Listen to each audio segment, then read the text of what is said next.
Hi friends, Sunday స్పెషల్గా కార్జాలం మా పిల్లలకి ఇష్టమని ఇందులో కారం వేయలేదు. చికెన్ ఫ్రై అవుతుంది.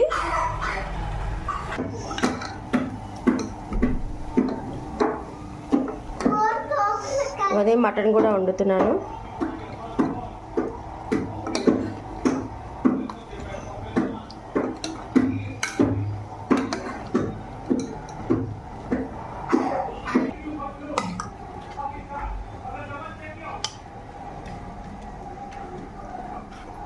కారం ఉంటే తినరండి మా పిల్లలు, అందుకే ఇలా చేసి పెట్టాను. నోట్లో పెట్టుకో.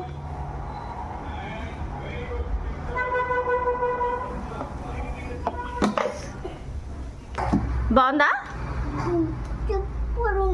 సూపర్ ఉందా?